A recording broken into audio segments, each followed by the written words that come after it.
Hey guys, welcome back to Zmari Talks. I am your host, Zmari, and it is such an honor to be here with you. I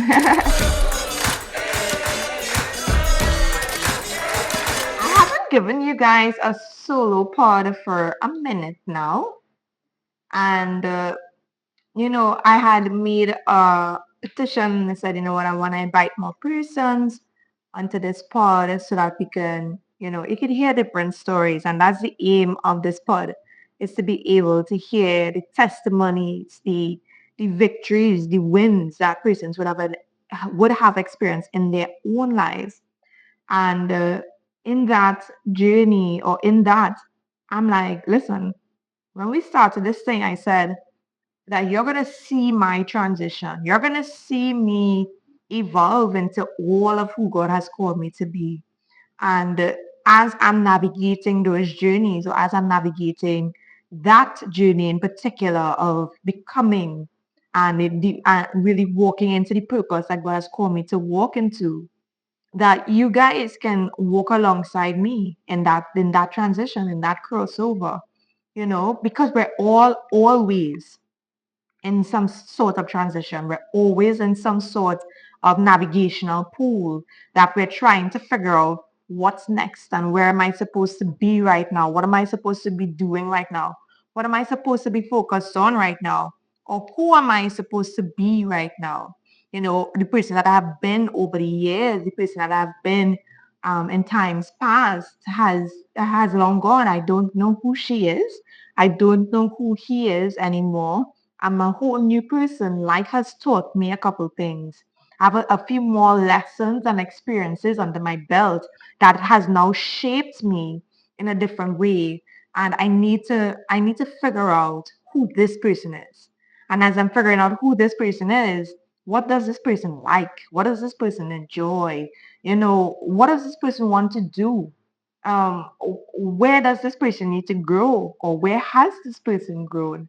And asking these very important questions of ourselves, in our own lives as we navigate these journeys, as we navigate the developmental path that we're all on. Life is not a stagnant road, but it's not a stagnant place. Life is not about stagnancy.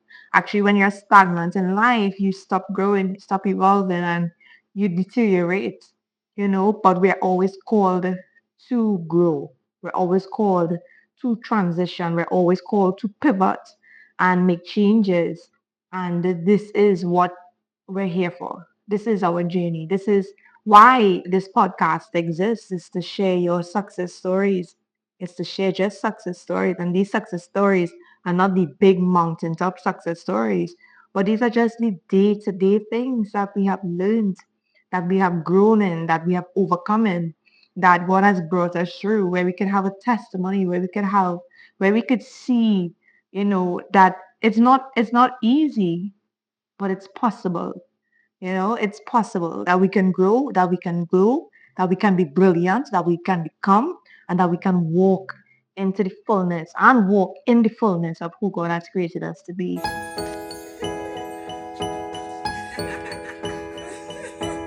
I want to give you guys an idea of what my past decade looks like. When I look at my decade, I see so much change. I see so much growth. I see so much transitions. I see so much pain. I see so much joy. I see so much disappointment. And I see so much fulfillment. And it's a balance of the two. And what I've learned about life now, which I did not understand before, but life is about the balancing act of good and bad, the joys and the sorrows. It's not about perfection, it's navigation, And as much as we have the Bible as a tool to help us to be able to navigate life properly, um, there's wisdom. There's wisdom that we can acquire on our journey. There's wisdom that we can learn from others. So I want to share what my decade looked like in the past 10 years. And I'm 30 today. I'm 30 years old, which means 10 years ago, I was 20. And at 20, let me just give you an idea of the kind of things that I was experiencing or going through at 20. At 20, I was still living at home with my mom, and that's our family home. I was still living at home. I was the dance leader at my church at a point in time. I had just started working in a bank. So I had just gotten a job, not a permanent job, I was on contract. So I had just gotten a lucrative job, a good job, and trying to fight for permanency and figure out how to get permanent, get stable, those kind of things. And I was also, what was I doing? Navigating a network marketing company, business, those kind of things. Running successful teams and building, trying to help persons to build businesses. If you're familiar with network marketing, you understand what I mean by that. But yeah, I was doing that, and I was a part of a mentorship system, learning from persons who were much further off in life financially and sometimes in their maturity and emotionally as well. I was just learning. I was studying law. I was actually studying law. And yeah, that was 20-year-old me juggling all of these different things and trying to figure out all of these different things. As a 20-year-old, in my journey of getting to 30, these are the things that would have happened. One, I would have left my family home. I could not live in my family home anymore. I would have now been navigating living on my own and just not having someone there to lean on or support or have a covering or anything like that. So there's a lot of fear, there's a lot of uncertainty, there's a lot of anxiousness in that mode where it's like, oh my God, I'm on my own now. There's even sometimes loneliness in navigating that. There's a learning of responsibility. Oh my God, I need to pay a rent now. And like I have to figure out how I'm going to live. I have to figure out what am I going to eat, and I started to navigate that journey. I would have left also my church that I would have grown up in, and I did not have an idea of where next to go to. So I was also going through a dip or a difficult time or difficult transition in my faith where I was like, I don't know where to call home anymore. I didn't really have time to register my emotions or what I was feeling. I was just trying to not not feel, in a sense, not feel, not become crippled or handicap myself, and those kind of things. Like I was just trying to navigate that. So now I don't have what would have been stability before. So I don't have my community. I don't have my family homes. I don't have my family as where it once was. I'm navigating that season. Then um in that time frame as well, as I said, I had just gotten a new job, trying to get permanent and recognizing that there are challenges in my character. Character as in um I was hitting walls of what was okay and what wasn't okay. So now for the first time you're recognizing that you actually have tendencies that people don't approve of, or you have behaviors that people don't approve of. And that shell that you would have once lived in of living with your family and they got accustomed to you and that kind of thing. Now you're recognizing that you have to culture yourself or shape yourself for new environments. And you're being exposed to new people who are like challenging you, challenging what was norm for you. And you have to change those things. You have to work on those things. So I was going through that as well, um, in getting a new job and really trying to fight. When I say fight for permanency, was because I didn't know. I didn't know what to do. I didn't know how to behave. And it's not that I behaved really poorly or anything like that. But what I recognized is that I didn't feel safe in my own body. I did not feel safe in my own body at all, at all, at all. And the reason why I say that is because the way I would receive correction was like an attack. I felt as though people didn't understand me. How could you say that to me? Or how could you say that about me? That's not true. And I was very defensive in that way, where it's like, oh my God, I don't want persons to think negatively about me. So I was navigating even that, navigating perceptions and how people see you and those type of things like that, and how you felt about you, how you felt about you, and how you felt about how other persons saw you, and so those things happened, which means in navigating that, I felt like if I went through a lot of rejection, like people just didn't understand me, people didn't know me, people didn't didn't want me. I went through a lot of rejection. And the thing is that that rejection wound was actually there since childhood. So there was already trauma there. So now it's just reinforcing this narrative of you're rejected, you're not wanted, you're not valuable, those type of things.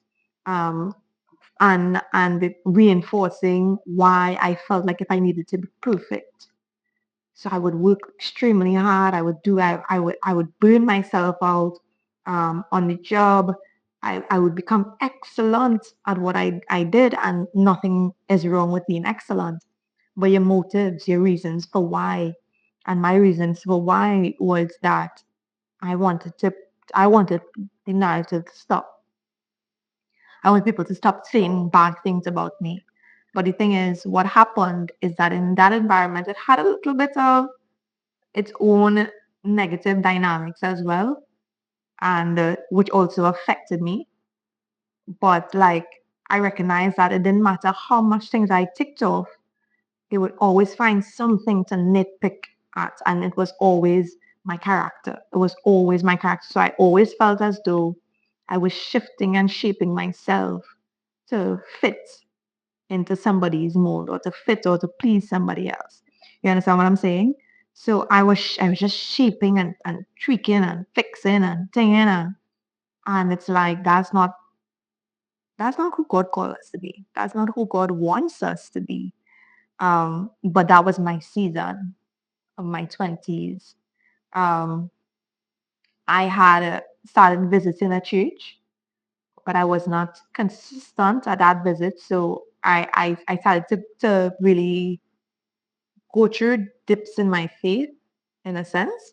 I used to go through a lot of dips in my faith, and, sin, willful sin, because you're lonely, you're looking for compassion. So I'm finding my own ways of soothing myself, self-soothing myself, so that I can, just make it through. And of course, once you're in that mode, you're in the enemy's camp. So like that, the cycle of depression, the cycle of um hurt and pain, because I'm not actually dealing with it. I'm just pacifying it. I'm just trying to numb it. That cycle just kept going on and on and on, because you know I'm trying to deal with it in my own way. You understand? And yeah, I started to visit the church. Wasn't consistent. I decided, I'm going to be consistent after a while. I think it took like I think I was there for like a 2 to 3 years, and in the latter end, I said, I'm going to be consistent. Those kind of things. I'm going to try and get to know persons there, would have experienced my own sense of rejection there as well, because I felt like if I didn't fit in, the culture is different. I'm accustomed to feeling like a part of a community and a part of a family, and I didn't feel like that in that church. Tried to reach out to different persons, and of course, they're going through their own things in their own life. So, they can take me on the way I would have liked them to take me on. So even that, feeling rejection, feeling disappointment, those type of things. And in that time frame, would have reconnected with a friend who would have now kind of invited me to my current church that I'm going to. And that took some time for me to actually go. But yeah, that was that journey. That was that journey. Leaving home meant leaving my church. Leaving my church meant that I'm no longer dance leader. The identity or the peace or the safety that I would have felt as a dancer, the way I would communicate was largely through dance. And I didn't have that anymore because my life has changed. Everything in my life has changed. I'm in a different place, physically, emotionally, mentally. And I'm in this place, but I'm not necessarily feeling like if I'm ready for the place. I have to adjust. I have to learn because now you're in a new environment. You need to figure this thing out. And if it's one thing that I knew is that I couldn't go back. I just knew that I couldn't go back. I had no idea where I was going, but I just knew I couldn't go back, and I just kept trying. I just kept not giving up, And so many times I wanted to not to quit my job. So many times I wanted to quit my job, and I stayed. I would cry one day, and then the next day I would get up and I would stay, and I would feel so all the emotions were going on inside of me, all the hurt and all the whatever is going on inside of me, but I just kept staying. I just kept staying. And I think it was just God teaching me discipline as well and just using these situations. It's not that he put me in those situations, but he's using situations to build the character in me, being on my own is building character in me, learning responsibility, those type of things. And my first 5 years of my 20s was really that that hard transition was my first 5 years of my 20s, and the latter 5 years of my 20s is where I would have been able to find my church. I kind of got into a rhythm at where I was working, so I felt confident in my performance, but I still wasn't confident in who I am. And the thing about that is that because I wasn't confident in who I am, there's as a leader, as a leader, you could cause so much harm, not because you intend to cause harm, but just because of insecurity, you know? And the way we function when we are functioning from insecurity actually hurts us more. It hurts us. It hurts people that we're working with or that we're around. And I was not in a position of leadership, but I was always a leader. I was always a leader.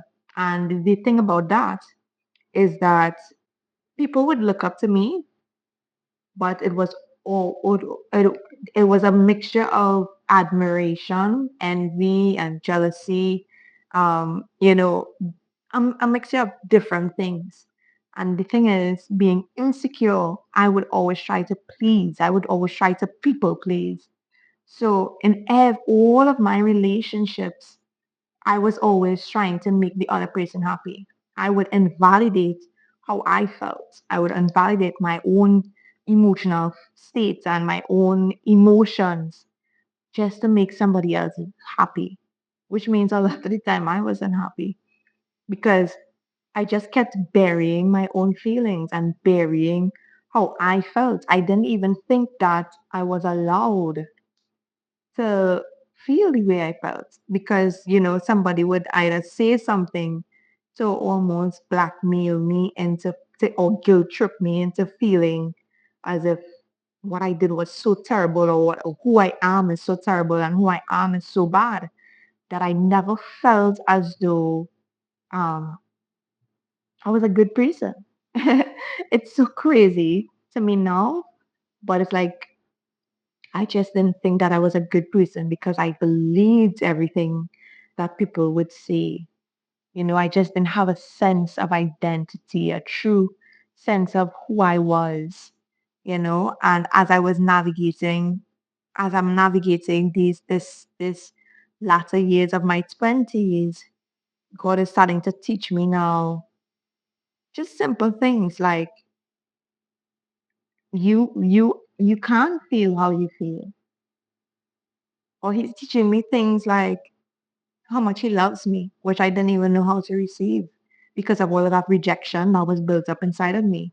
He's teaching me things about just me and him, and how I did not have to allow um people to run over me, and that was my thing. I would let people do all kind of things to me and just be forgiven and just like, yeah, okay, no problem. I'm gonna forgive you. I had a false sense of what empathy is or what being a good person is. I had a false sense of what that looks like, so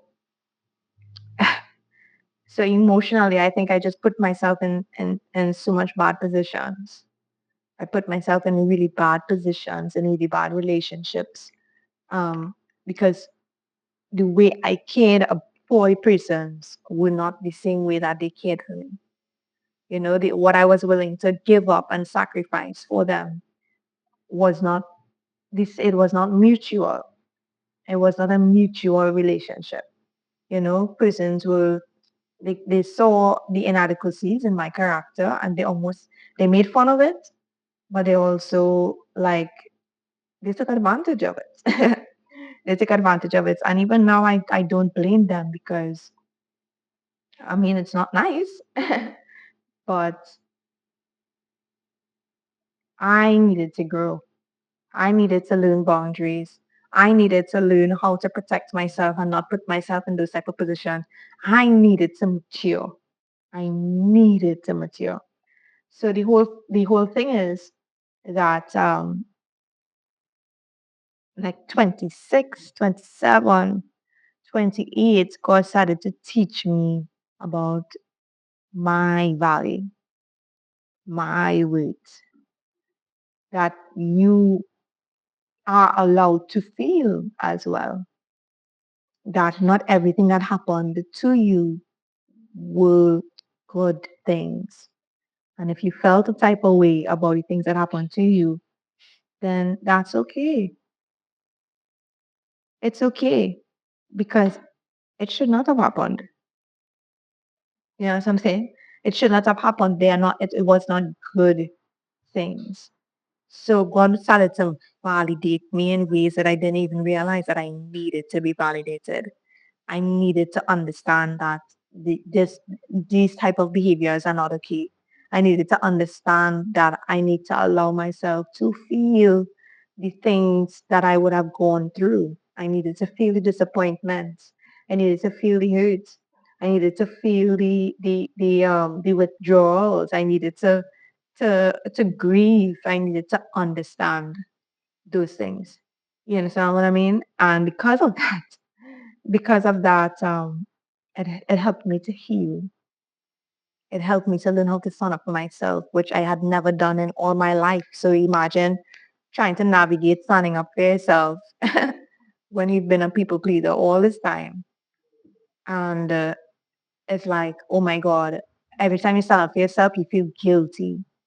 So guilty because it's like, geez, this person's going to be so upset with me.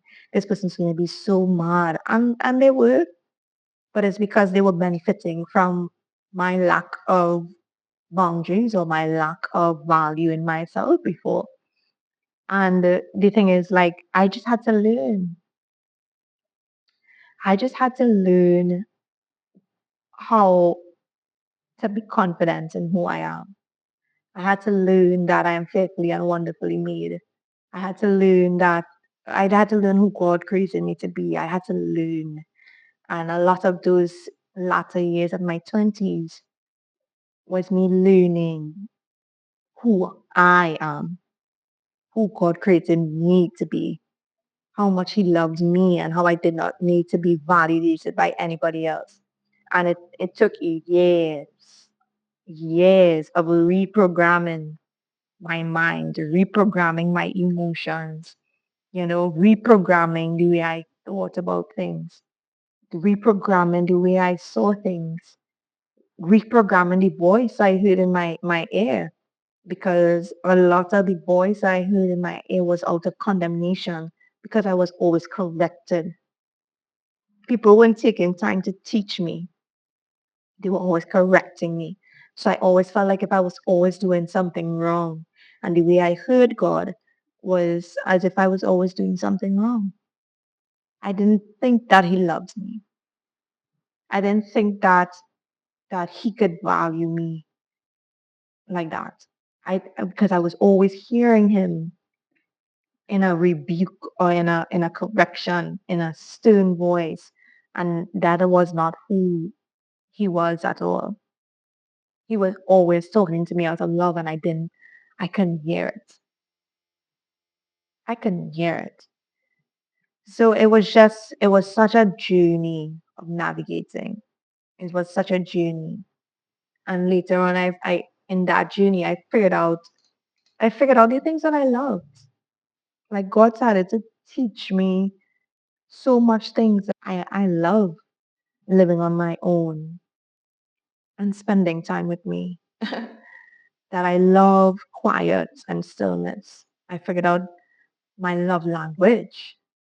You know, I figured out what I like to do and how I like to create environments to make persons feel better about themselves. And I like to spread joy. I figured out that I don't really like being the center of attention so much, but I can hold space, that I'm a leader, so I'm not intimidated by the stage. I'm not intimidated by being in front of persons.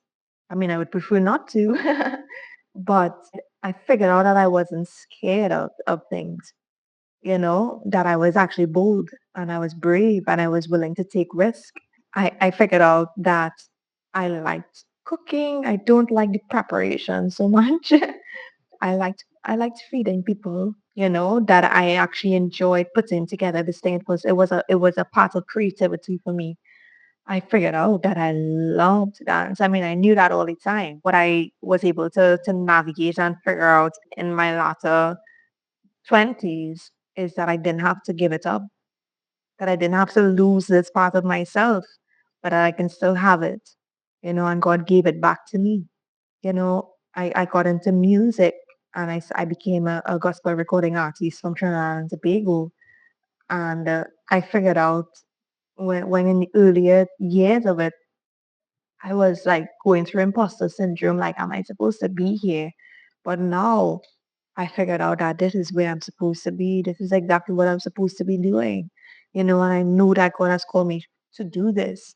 And now it's fun. It's creative. It's joyful for me. I don't feel as though it's taking from me. I'm not doing it out of obligation, but now I'm doing it because I understand the why, and I understand that this is a part of who I am and it's just an expression of who I am. And I just had to figure things out about myself. I figured out how I liked my place. I figured out the aesthetic that I like. I figured out how I wanted to carry myself and how I wanted to dress and why it was so strange when I was younger. But now it's like I'm just in my own mode, in my own zone, in my own way. I just figured out so much things about myself that now, as a 30-year-old, I'm a lot more centered. I'm a lot more okay. Like the ratchet years of going through all of these things. Yeah, I feel so much more calm. I feel so much more peace. I feel settled in a way that I don't have to prove myself. I feel as though I'm okay. I feel as though that I don't have to figure everything out, that I can put weight on God. and just ask Him to help me. That all the things that I want to do and all the things that I want to create, I could just give it to Him and just say, God, I need this and I need that. And this is the idea that I know that you've given to me. And if you can just help me. So it helped me build a lot of trust in God. So moving from a place where I felt unsafe in my own body at 30, I feel more safe in my own skin. I feel more safe in who I am, and I don't judge myself anymore for my perspectives or my positions. Because of the things that I've learned about myself now, I can have a solid view and not feel guilty that I have an opinion, that I have a perspective, and everybody may not agree with it, but that's okay because I'm allowed. I'm allowed to have a perspective. I'm allowed to think in my own way. That's how God created me. So it's like I've learned a lot about myself in this season where I'm okay with me. I've become okay with me. And that my plans now for my future are not the grandiose things because I know that the grandiose things will come. But it's more a place of receiving, a place of reception. That God, you will bring things to me, that I don't have to fight to prove things because you will bring things to me. And because you love me, because you care for me, because I am yours, you want good things and the best things for me. So I don't have to doubt if it's going to be valuable or not. Like God has proven to me in so many ways that He loves me, that He loves me. And I tell you, like, I released my song recently, Private Invitation. And like as I am promoting it and sharing it with persons, this love, this idea of God's love just can't leave my mind. Like I just want people to understand how loved they are. That God is never going to leave you, that He's never going to forsake you, that He wants to spend time with you, that He's obsessed with you, that He loves you so much, and that He wants you to thrive. He doesn't want you to struggle. He wants you to thrive. He wants you to have a good life. I've come to understand in a very new way, in a deep way, that God loves me. And because I understand that, I want persons to experience that. I want persons to not question themselves anymore just because they feel as though they're not accepted. You are. You definitely are. And it's just those things where it's like you have no idea what God is going to do for you. You don't understand the depths that God will go to fight for you. Like I didn't understand it. I did not understand that. But now I've come to understand it a little more. That God will not leave me abandoned, that He will not leave me or forsake me, that He will always be with me, that He will try. Well, He's not even trying, but He will go to the ends of the earth. That He will go to the ends of the earth to love me, to show me He loves me. And I've cried so many tears, not understanding that. I've cried so many tears. And at each point,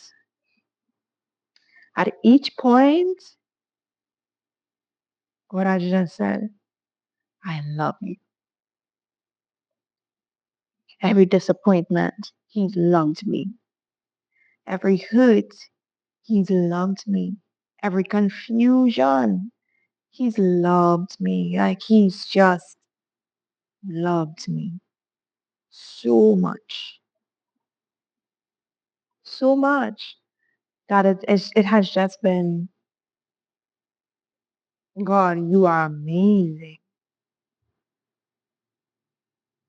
God is amazing. He's amazing. I'm not trying to prove myself anymore because He's amazing. I don't need to be anybody. He is everything.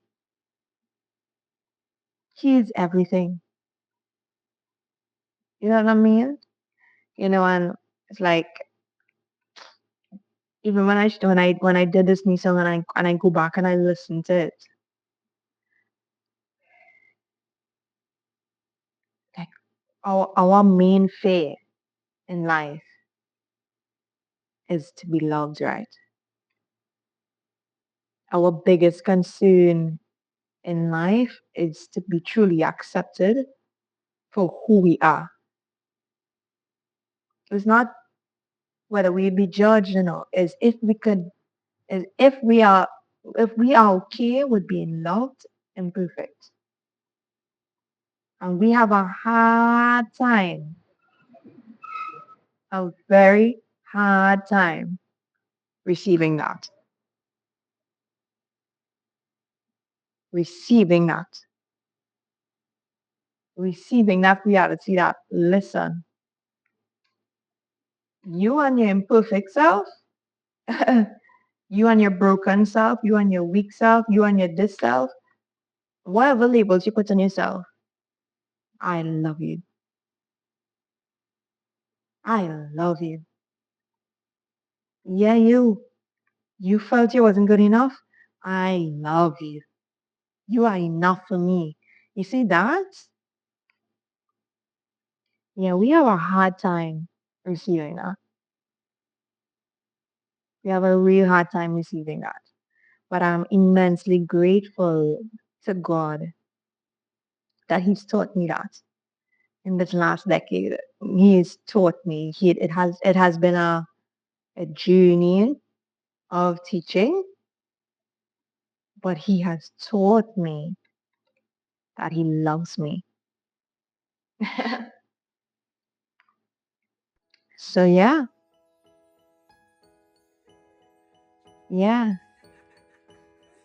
that's the reality of my life. That's been my decade. And I'm very hopeful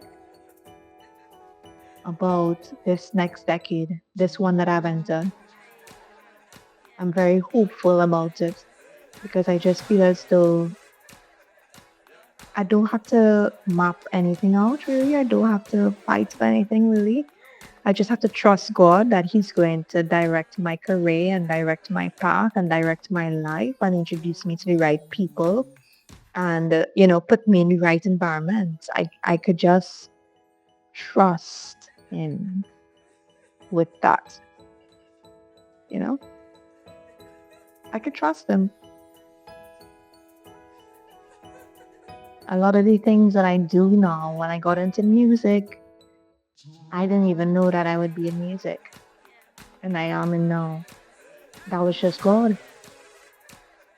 When I got into currently I do radio broadcasting and I got into broadcasting doing this podcast. I didn't even think I would do that. That was just God. And I love it.